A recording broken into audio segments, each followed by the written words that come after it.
Homework number 2. Problem number 2. So I'm going to draw something intentionally very exaggerated here. All right, so let's say that we have the top of our wafer up here.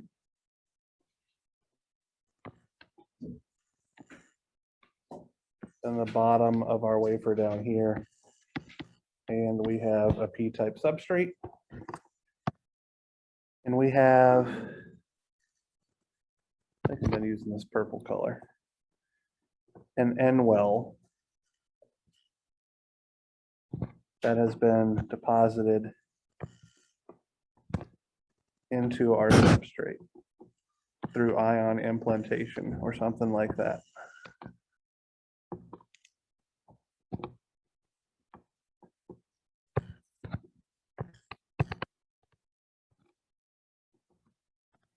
We're not going to worry about exactly how this is done, although we do know that it involves metal layers and vias and all that kind of stuff, but we're going to apply a voltage of 1 volt on the left-hand side and a voltage of 0 volts on the right-hand side, like so, which is, I think, how I describe your problem. I don't know if I tell you what sides, but I tell you there's a potential difference of 1 volt over or some such nonsense. All right, so we know that this chunk of N-well region here, ostensibly a resistor, forms a PN junction because we have N-type material abutted against P-type material, right?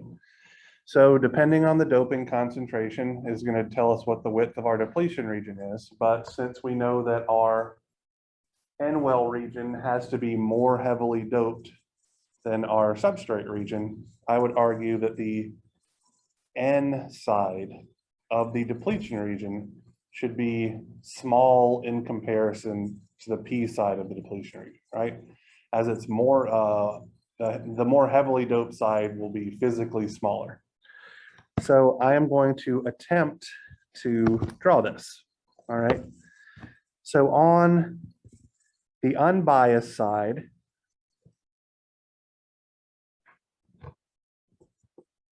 we're going to have something that looks like this, where this is our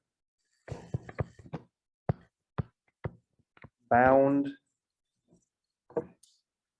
Let's see, so this would be the inside, so this would be donor ions.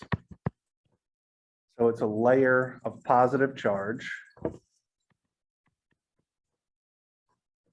And then on the P side, I'll do it in blue just for the sake of argument. Since it's going to be wider, I'm going to draw it a bit more exaggerated, like so.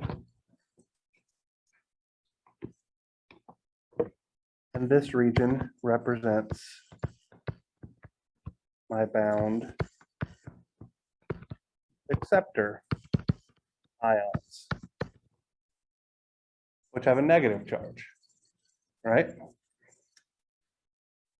On the 1 volt side of my resistor, do I have a positive bias, or excuse me, a forward bias or a reverse bias PN junction?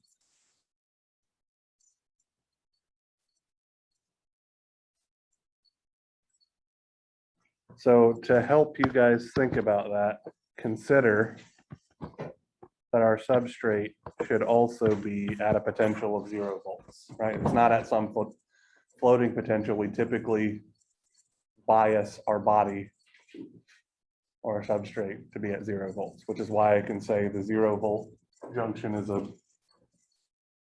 unbiased junction. So anyway, do I have a forward bias PN junction formed or a reverse bias PN junction formed here on the 1 volt side of our system? Reverse bias.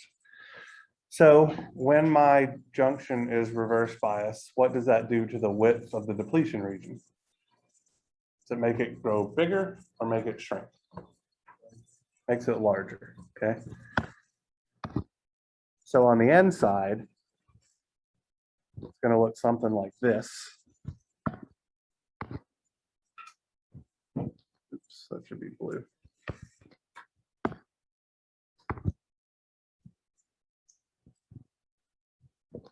Yeah.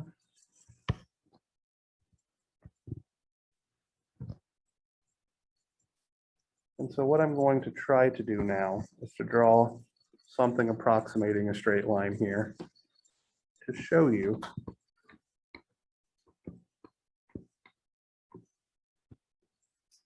that potential gradient across our resistor, our section of N-well material,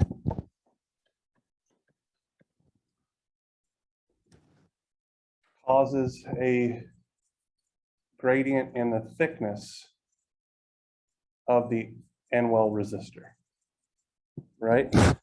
So we know that the resistance of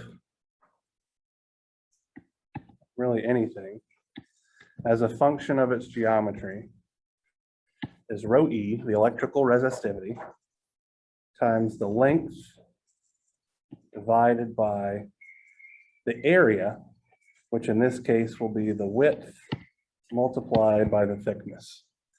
So our length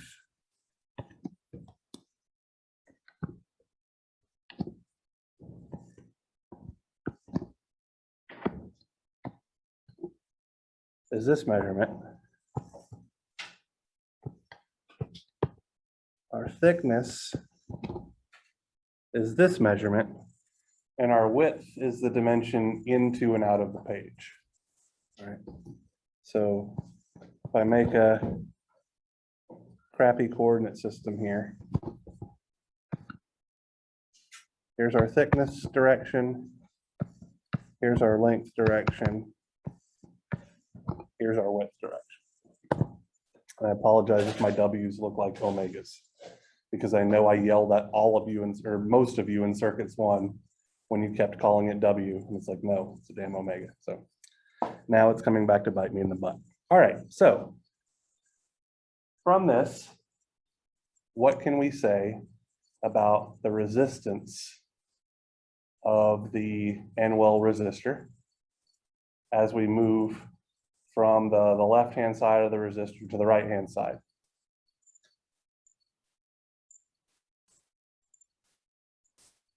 Does the thickness stop at the red line or the Red line. So let's talk about why that is, because that's a pretty reasonable question, right? Why do you, because you asked the question, do you have any thoughts on why I would say that the resistance stops at the red line and not the purple line, right? So the red line is the interface between the N region of this N-well thing, meaning it has lots and lots of electrons. On the other side of that red line, we are hitting the positive region of the space charge layer, or the depletion region, right? Depletion region means that it is depleted of charge carriers. So it conducts extraordinarily poorly. So it's like an insulating barrier, effectively, right?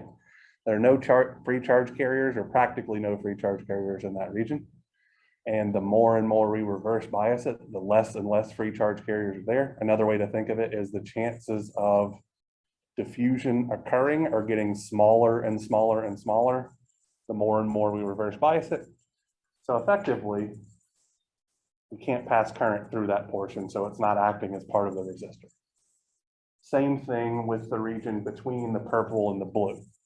That's completely devoid of free charge carriers as well, because it represents the space charge layer on the P side of the junction. So it's still effectively completely wiped out of free charge carriers. It just has a bunch of bound negative charge from all the holes that were recombined, right?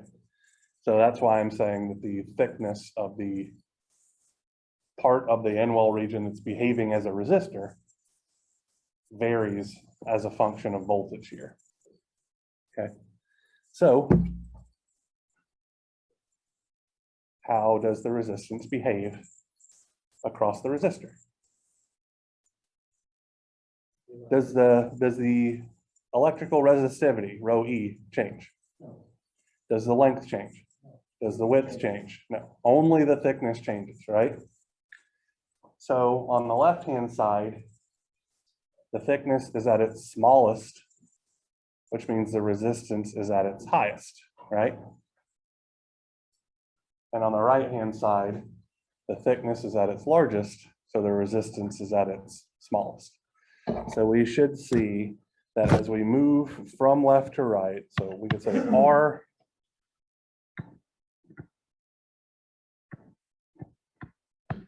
decreases from, that's not from, that's for,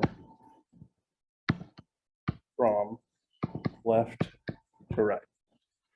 I believe that probably answers at least one portion of that question pretty much flat out, right? What's the capacitance going to do here? So our capacitance, we consider this to be a parallel plate capacitor, and we can see that it's not truly a parallel plate capacitor anymore, but it's going to be reasonably close.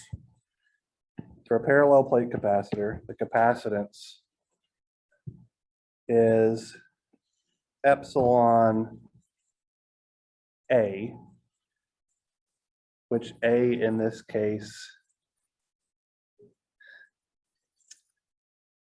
is a little bit hard to define. So let's just consider the bottom capacitance and not the sidewall capacitance here, right?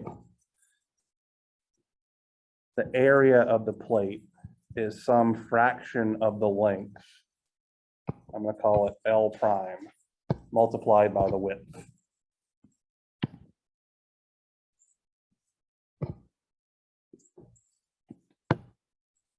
And the distance between the plates, so this is ostensibly the area of the plate divided by the distance. Well, the distance between the plates is the total width of the depletion region, right? So since the total width of the depletion region is greatest on the left-hand side or on the bias side, that means the capacitance is at its smallest value. And as we move further and further to the right, we should see that the distance between the plates becomes smaller and smaller and smaller, causing the capacitance to increase. So we should see that C increases from left. I think there was a third part of the question as well, asking about the delay time. The honest answer to that is it's really too complicated to figure out. All right. So we see that the resistance and the capacitance are changing in opposite directions. And the amount that the resistance changes depends on the doping concentrations and all that kind of stuff, but that also is integral to the size of the depletion regions. There's so many small little trickle down effects effectively make it extraordinarily difficult to tell how the delay time is going to change. Not to mention the fact that we no longer have a homogeneous transmission line system that we're operating over because this thing isn't identical across all its parts. So I probably wasn't thinking about it a lot when I asked you part C. I would say the correct answer for that should be beats the hell out of me. Or you can ignore it. Part A and part B or whatever, I think are fairly reasonable questions. Literally may show up on your exam kind of thing, because I think it's a very good conceptual question. I probably shouldn't have just spelled everything out for you, but we'll see. Well, it's a take-home test. It wouldn't have mattered anyway, to be honest. But yeah, for part C, estimating the change to delay time would be really, really hard to do unless you could. No, I'm just going to say it's really, really hard to do. I don't want to go down that rabbit hole. All right, so does that make sense? All right, so let's take this concept and talk about, get my notes here.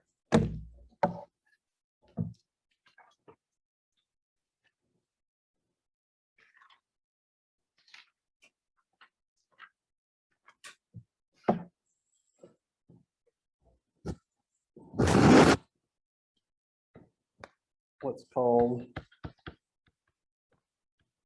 the voltage. Yes. Oh, what the heck happened there?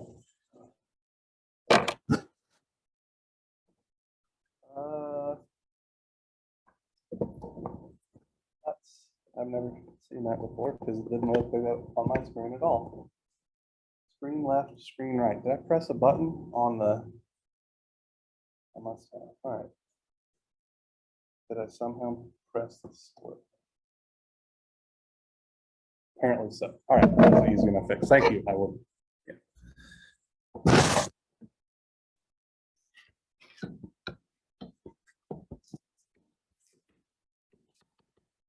Voltage coefficient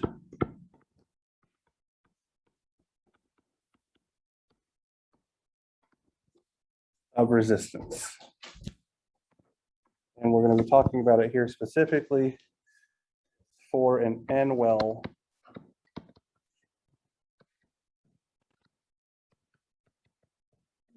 resistor. I've only been talking for 17 minutes. There's no need for all that yawning just yet. Just you wait. I'll bore you so much. All right. So as we literally just talked about, in an N-well resistor,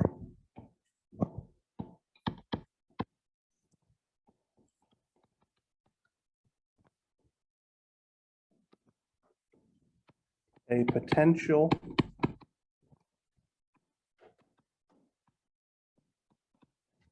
difference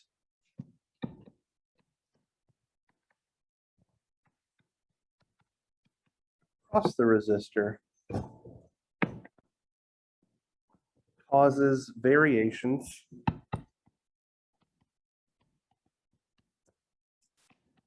in the depletion region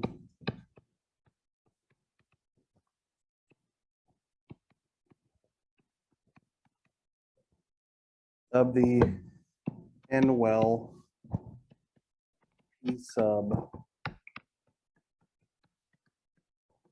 junction.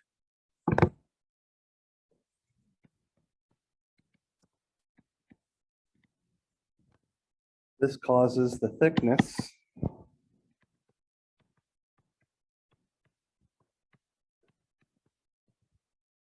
of the N-well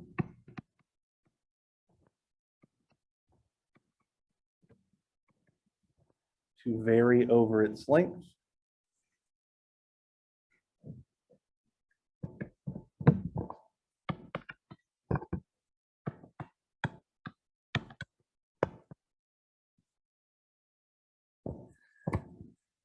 And as the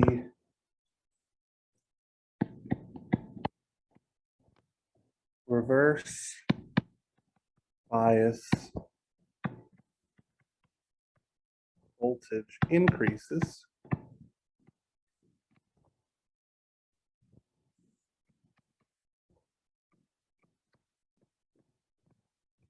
average resistance of the N-well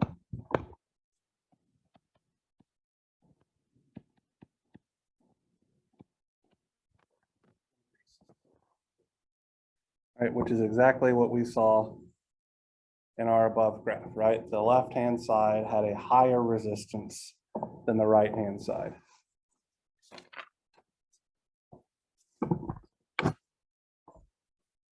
This relationship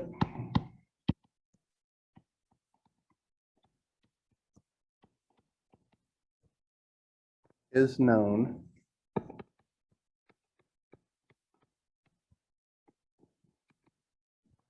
as the voltage coefficient of resistance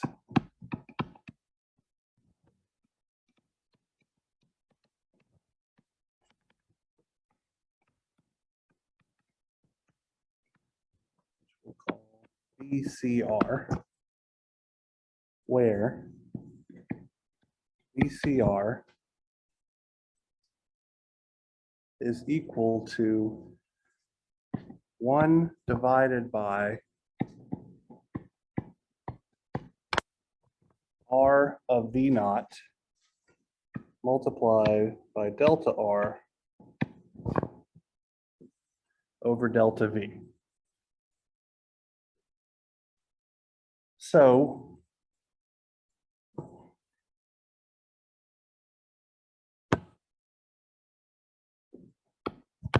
what is delta R? Like, what does it represent? Let's start there. Hopefully this should be fairly straightforward. The change in the resistance over the length of the resistor, right?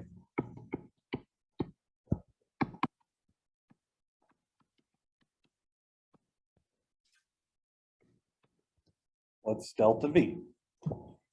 The change in the voltage over the length of the resistor. So effectively, delta V is the voltage applied to the resistor.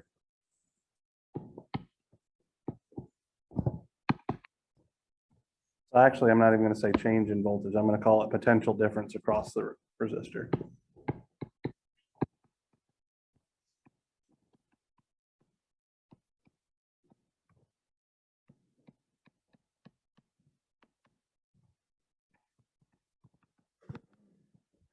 So this guy V naught is the only thing we really don't know, right? Because we're just looking at the resistance as a function of this variable V naught. So what V naught is the average value of the voltage across the resistor, which is literally just 1/2 the potential difference because it varies linearly, right?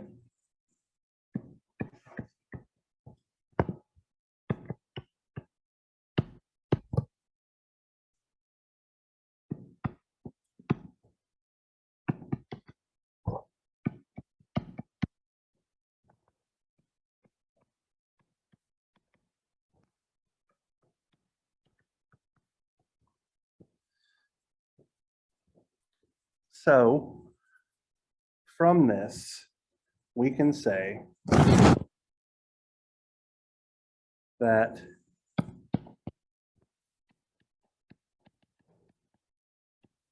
the resistance as a function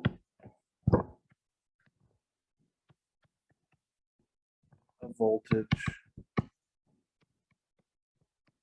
is given by following expression: R as a function of voltage is equal to R times V naught multiplied by 1 plus VCR V minus V naught. Okay. So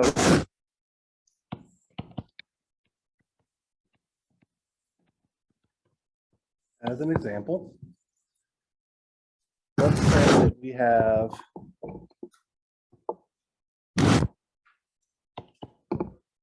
a 10 kilo ohm N-well resistor.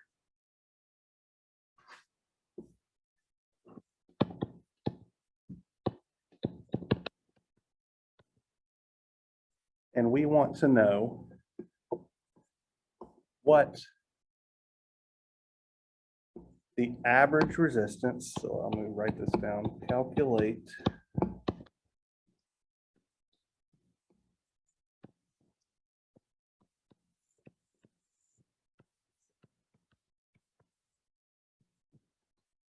the average resistance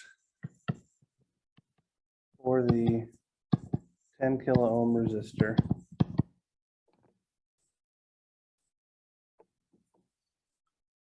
if V naught is equal to 0 volts, 5 volts, and 10 volts. For a voltage coefficient of resistance equal to 8,000 ppm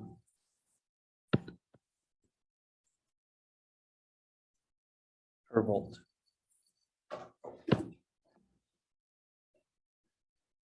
So let's talk about that unit there, because it's a little bit of an odd duck, right? 8,000 ppm per volt. So what is a ppm? Anybody have any thoughts? Like this is why it's such a weird kind of unit. Parts per million, right? So 1 part per million. So 8,000 parts per million is really 8 thousandths. So we should see that this changes 8 ohms. No. Not 8 thousandths of an ohm. Well, the math will work out in a second because now I'm confusing myself. But anyway, I just wanted to be clear about that, about what the numbers I'm about to give you. So if we look at 0 volts, we would have our nominal resistance of 10 kilo ohms multiplied by 1 plus our voltage coefficient of resistance, 0.008. Right, so 8,000 parts per million is the same as 8 thousandths. Our voltage is V. Sorry, V minus V naught, which in this case is going to look like 0 volts minus 0 volts gives us exactly 10 kilo ohm. So this should be fairly obvious. If we don't apply a potential difference across our resistor, it behaves like the resistor with no change whatsoever, right?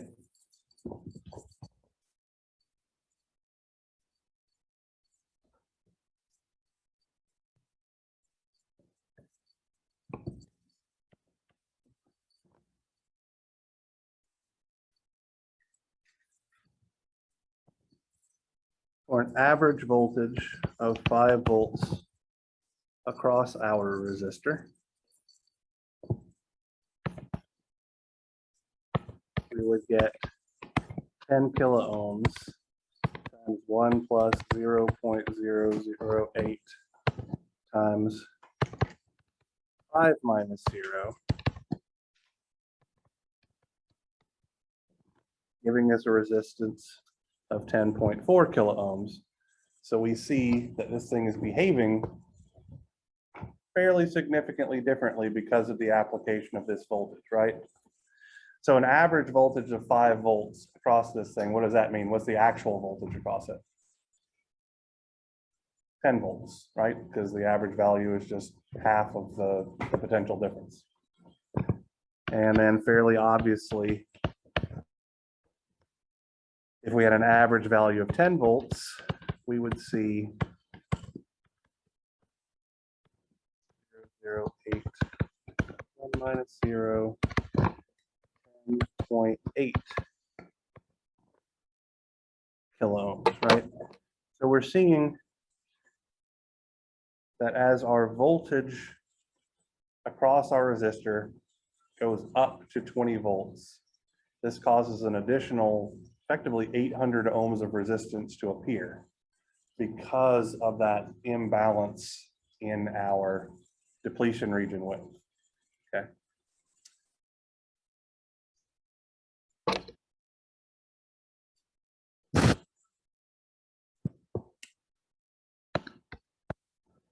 The resistance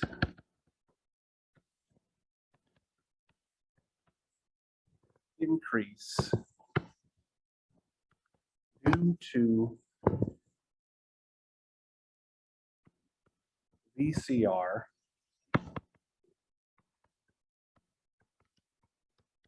is typically, but not always, smaller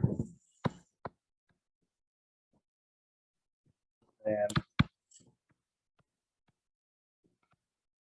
temperature related effects, which are what we were about to talk about. Okay. So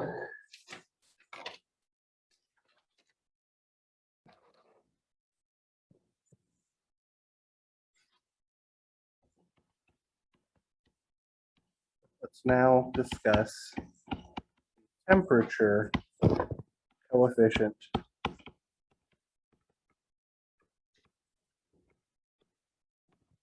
of resistance.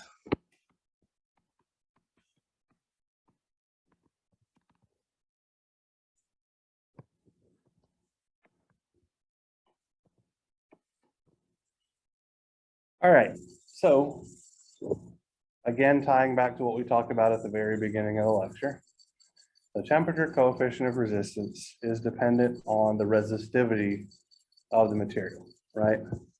So let's talk about electrical resistivity. What is this quantity? What does it represent? Anybody got any thoughts?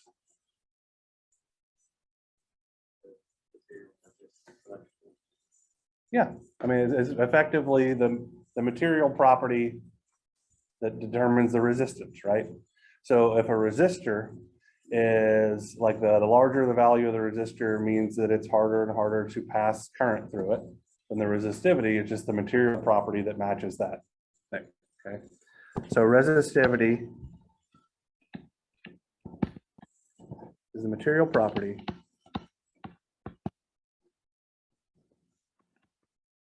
that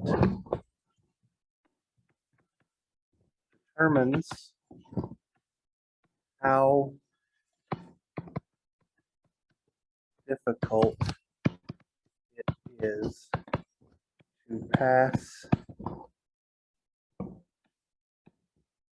current through.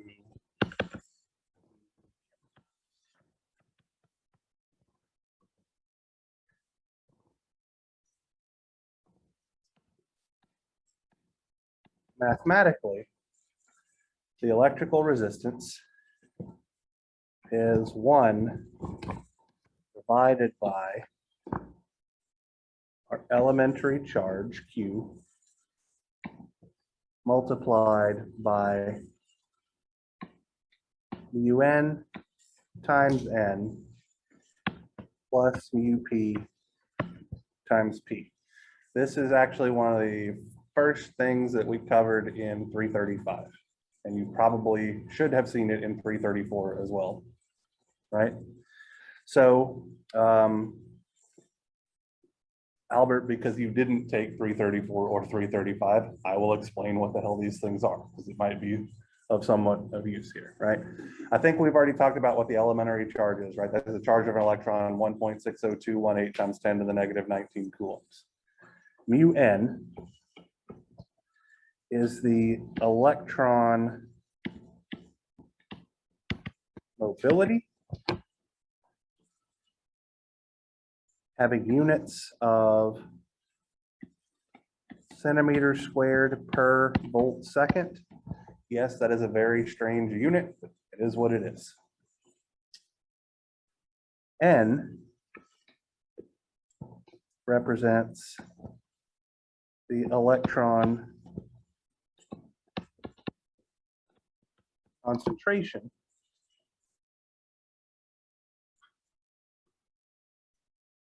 measured in electrons per cubic centimeter. P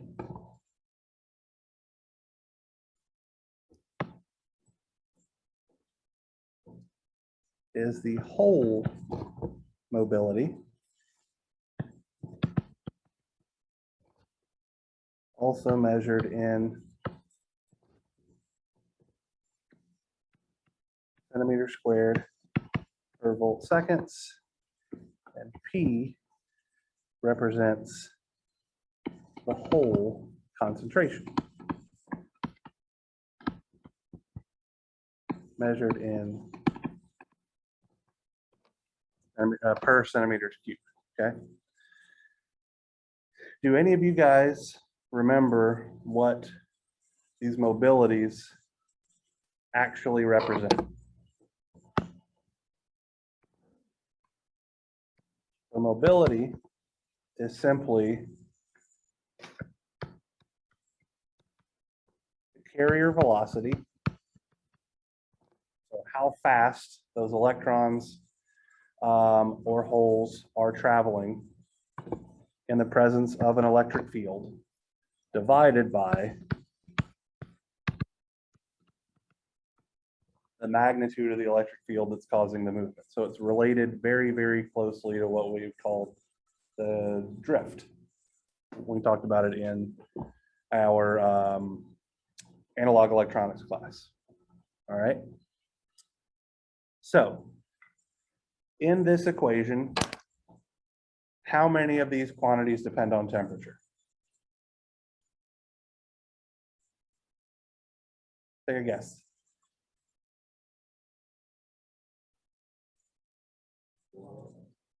Everything but charge. Literally everything but the elementary charge is temperature dependent, right? So let's talk about that, right?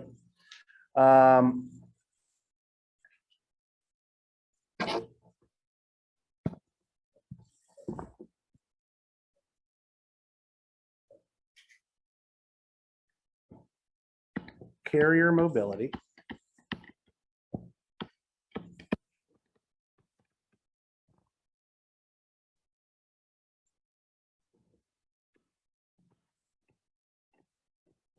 decreases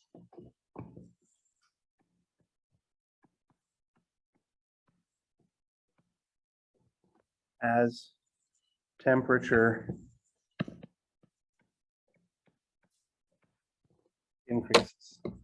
Any thoughts from anybody as to why?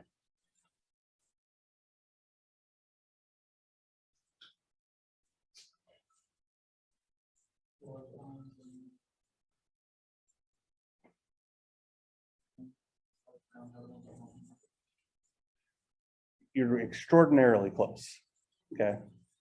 So if we have a chunk of crystal and we heat it up, not only do the electrons have more energy, but the lattice points, the atoms themselves, right, including their nucleus and all that kind of stuff, also have more energy. And so we see that if we think of a crystalline structure as kind of like a cage where everything is called interlocked together and it's all on springs, the more we heat things up, the more those node points get to wiggle around and all that kind of stuff freely.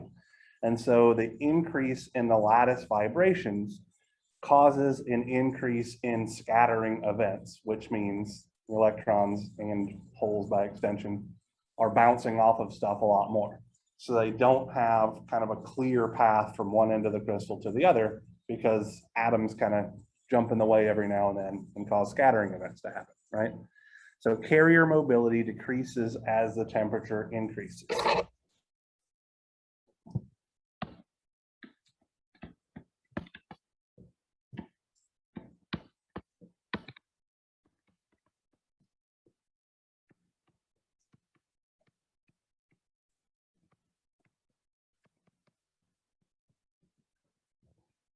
So our concentration terms, how do they behave as temperature increases? This one I hope is a little bit easier. It's either going to be increases or decreases. Why do you say that?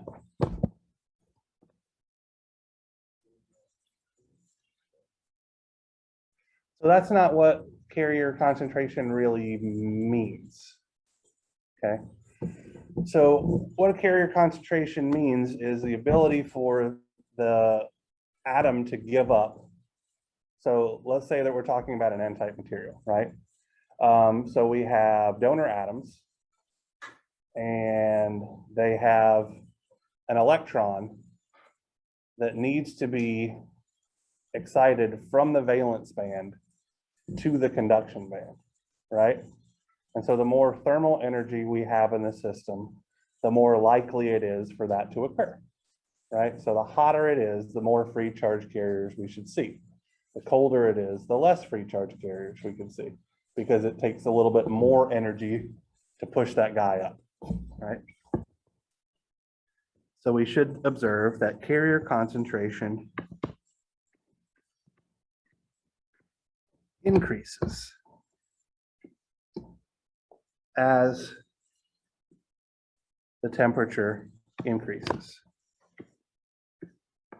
We got another little bit of a conundrum here, right? Because we have two things contributing to the resistivity and they go in opposite directions as a function of temperature, right? So we could say that if mobility is the dominant effect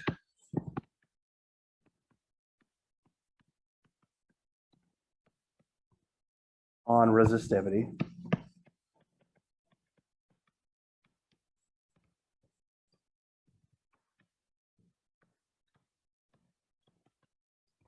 the material will have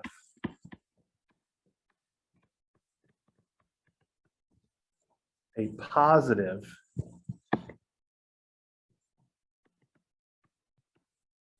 temperature coefficient. Just don't know what happened there. Resistance, or TCR. Meaning that as the temperature increases, the resistivity increases. If instead concentration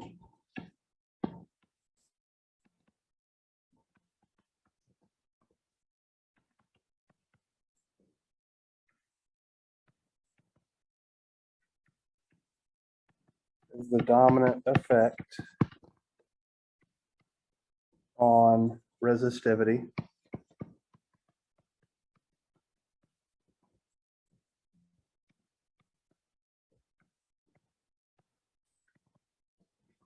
the material will have a negative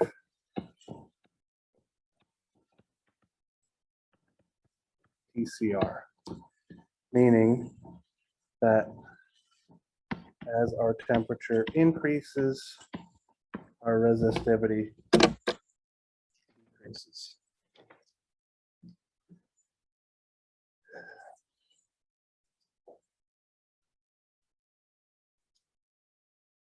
How many of you guys remember probably what the first experiment you did in engineering 121 was? I know it's been a while for you guys. Thermistors, exactly right. Okay. The thermistors that you guys used had a negative temperature coefficient of resistance. Okay. You can tell that because of the way that you put it in your voltage divider circuit, right? As it got hotter and hotter and you placed it at the lower leg of your voltage divider circuit, that caused the voltage to go up and up and up. Right. So anyway, so you have experience with this concept is what I'm trying to get at, even if it was 3.5 years ago for most of you. All right, so graphically, and I'll try to squeeze this in here all on the same page.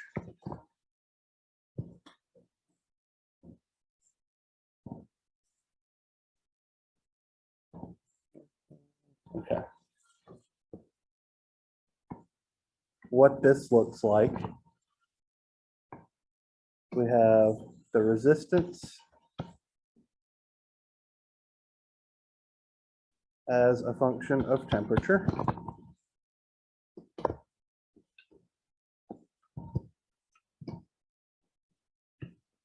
Here we have our temperature measured in degrees Celsius or degrees, I guess it technically shouldn't be a degree symbol for Kelvin, so I'm going to erase that, or degrees Kelvin.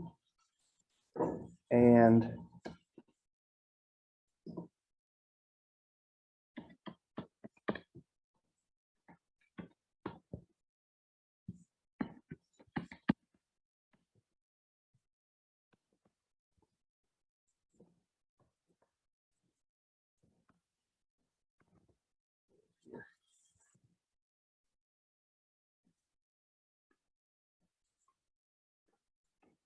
So this is what a positive temperature coefficient of resistance looks like, right?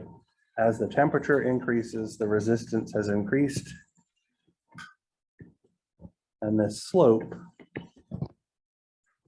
all right, CR, the slope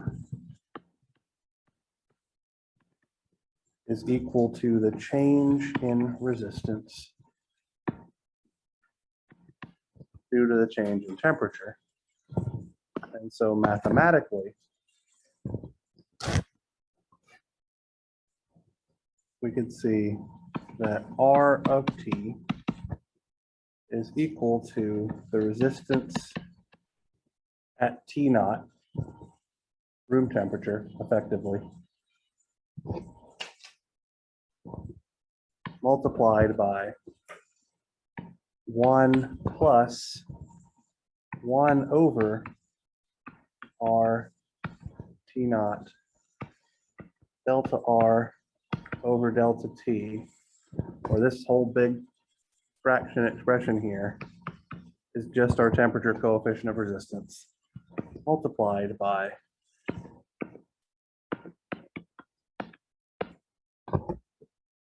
our change in temperature. Put a box around this guy.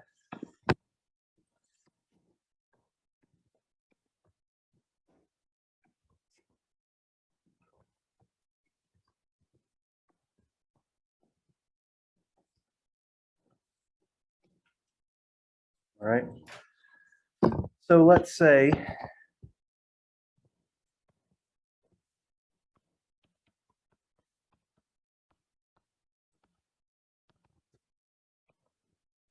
that N well has a TCR equal to 2,400 parts per million per degree C,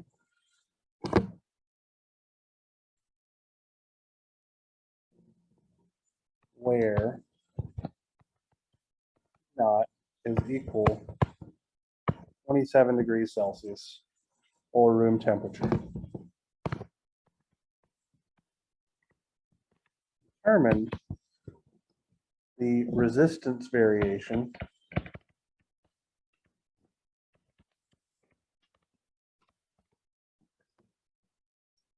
as temperature ranges from 0 degrees Celsius less than T less than 100 degrees Celsius. So let's just look at the endpoints to make our life a little bit easier here, all right? So at 0 degrees Celsius,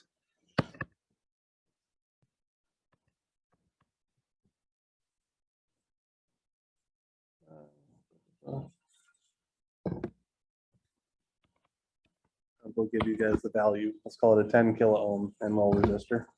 Sorry, I thought there was some information missing there.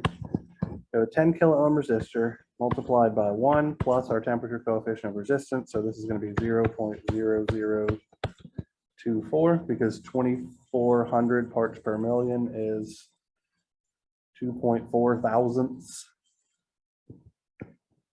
0 degrees minus 27 degrees Celsius. So what is our expectation here when our temperature is below room temperature or our reference temperature T naught? Should the resistance be larger or smaller than 10 kilo ohms? Probably smaller, right? So we should see that we get 9.352 kilo ohms. So from room temperature down to freezing, we lose 650 ohms of resistance. All right. Now, chances are in a CMOS integrated circuit, practically it's never going to be cold. That's not going to be a problem.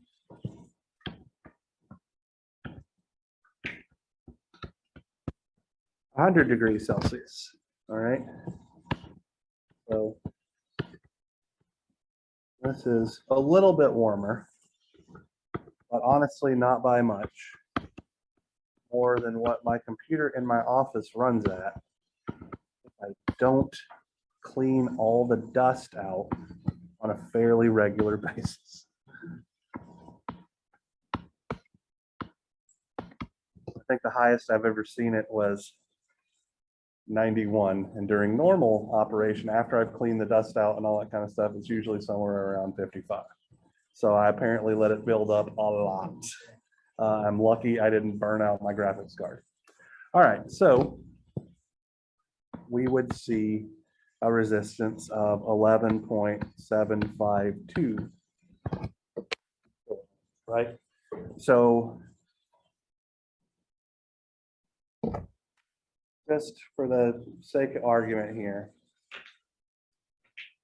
9352 over 10,000, 1 minus. Let's see.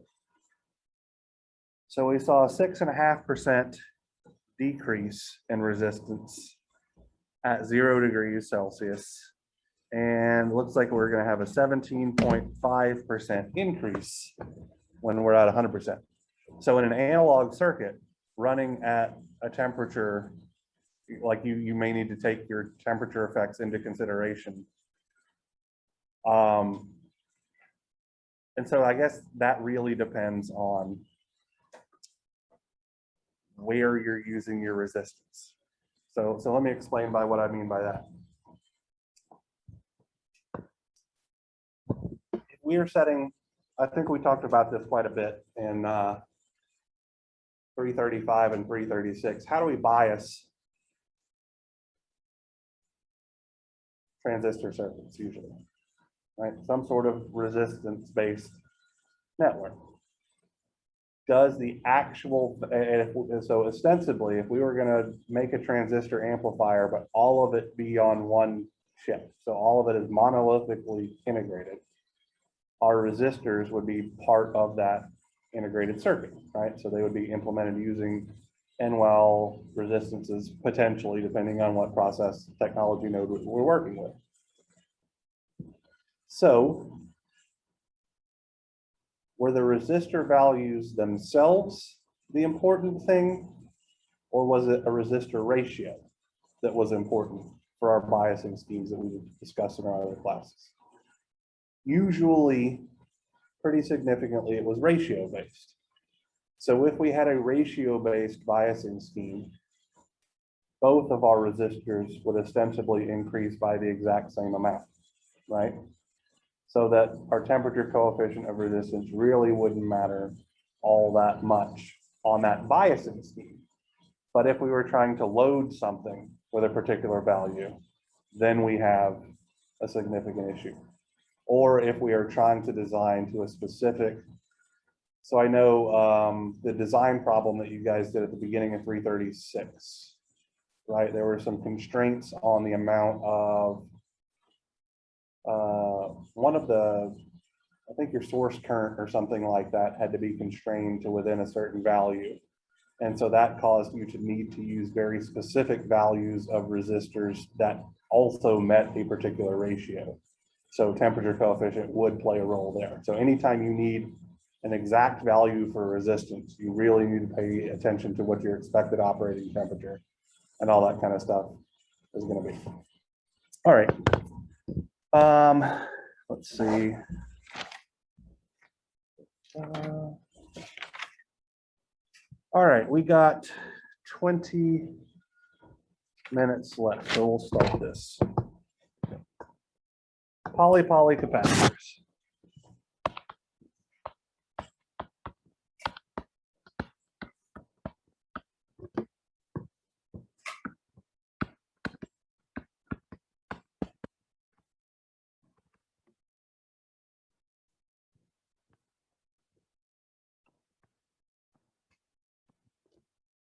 So we saw, and it probably made a lot of sense to us, that we could make capacitors using the metal layers fairly easily just by overlapping different regions, right? If we have a technology node that has 2 polysilicon layers, we can also make poly capacitors. right? So capacitors can be formed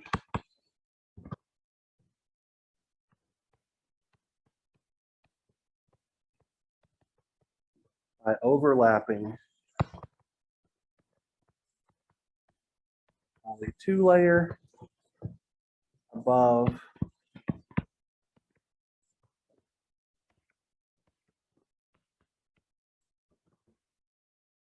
polysilicon layer. So a very, very simple layout.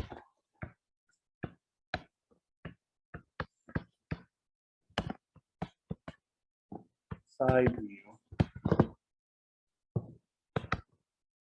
might look something, well, actually, I have both views here, so I'll just scratch that, sorry.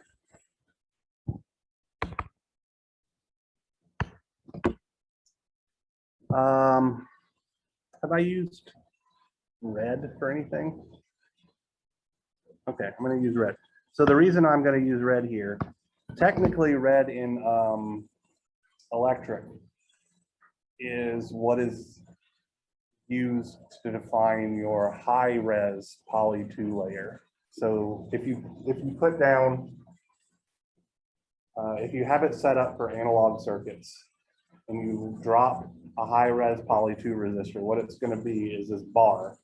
And then there's going to be a red box around a portion of the bar. And the red box is actually what leaves the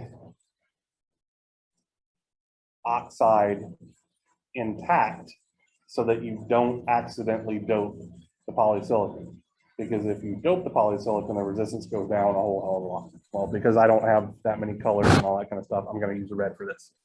Sorry for a long-winded explanation for my color choice.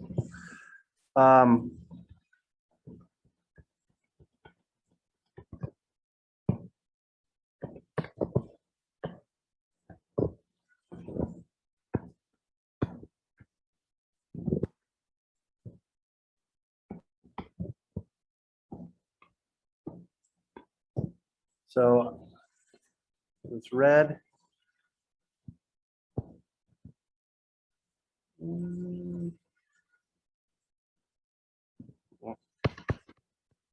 Now I've made a dumb mistake and I'm just going to run with it. It's going to be polysilicon layer 1 because I made a mistake and I don't want to waste any more time. And pink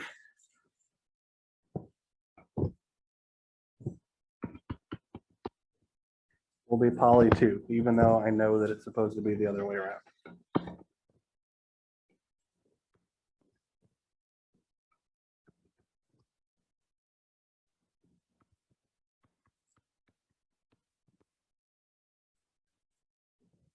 Then what we would have to do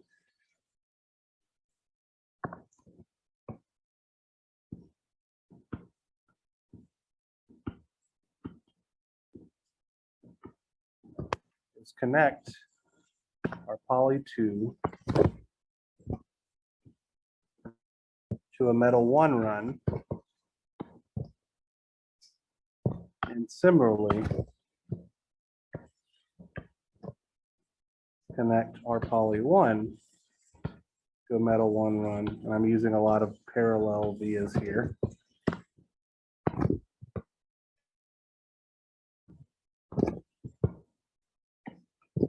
Like so.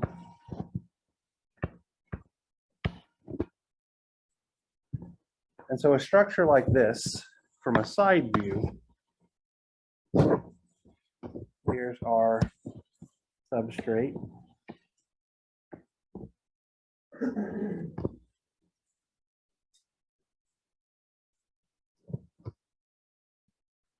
Here's the top of our substrate.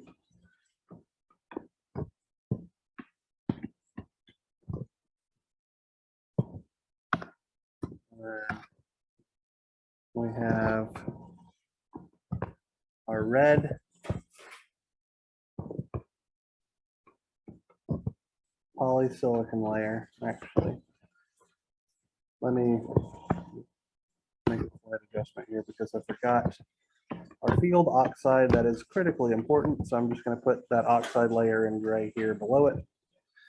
Because if we had our polysilicon sitting directly on top of our substrate, we could potentially, that would just be one huge connected plate. So there is going to be some insulation there that I forgot about, so I apologize.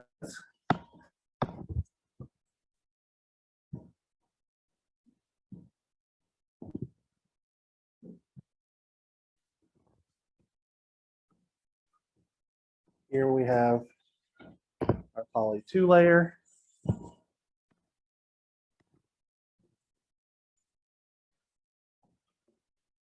And the poly 1 layer and the poly 2 layer kind of sit inside of the same oxide layer. And so what I mean by that is that the oxide layer would have this thickness, regardless of whether or not the poly 2 was there. Okay, so if we don't use a poly 2 layer, it's not like the metal layer, metal 1 is going to be closer to the poly 1 layer. Okay, so then I have my contacts over here, and I have my contacts right here, and then I have my metal 1 layer, like so. So what I have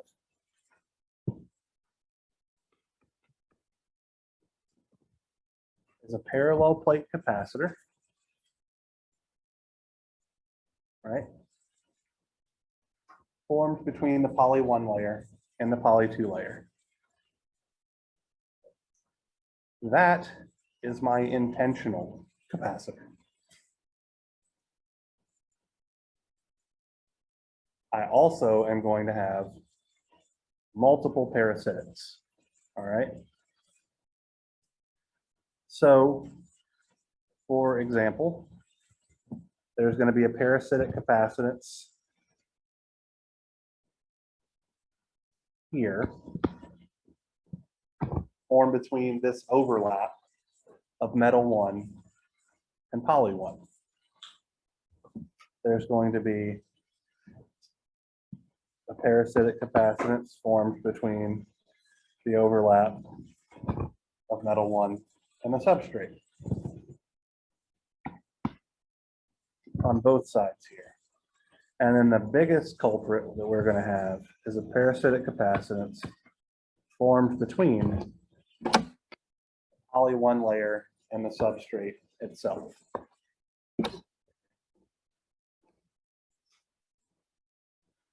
So I'm going to call this guy CP, CP, CP, and CP, because I'm just trying to demonstrate where all of the parasitic capacitances come from. And then this guy right here is my intentional capacitor, right?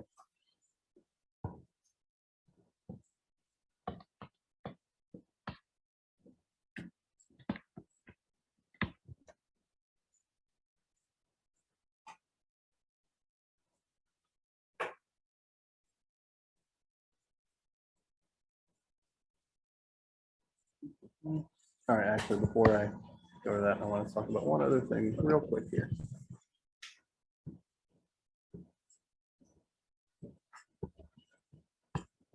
This dimension T here that I'm trying to draw, this guy right here, the spacing between the polysilicon layers is very, very small, on the order of the gate oxide thickness. So 20-ish angstroms range of small, right? Very, very, very tiny. So what a poly-poly capacitor allows us to do is to create very large capacitors, have very large nominal capacitors, using a very small footprint because the plates are so close together, right? The drawback is all of these capacitance, parasitic capacitances, and we are going to observe right here, the substrate to poly 1 capacitance, what's going to be called the bottom plate capacitance, I believe, yeah, bottom plate parasitic, is going to be significantly large, like roughly 20 to 50% of our intended capacitance. So I think this is a good, we got 8 minutes left in class, but I think this is a good stopping point. So we're going to talk about all these different capacitances, calculating them and all that kind of good stuff when we get back on Monday. Before we get out, next Friday is the Electrical Engineering Industrial Advisory Board meeting, which means I am tied up in meetings all day until the senior design crap in the afternoon with you guys. So I can't hold any of my classes. So you get next Friday off. Yeah. Doesn't mean there will be a homework due next Friday. You just won't have to physically show up here and listen to me ramble on about stuff.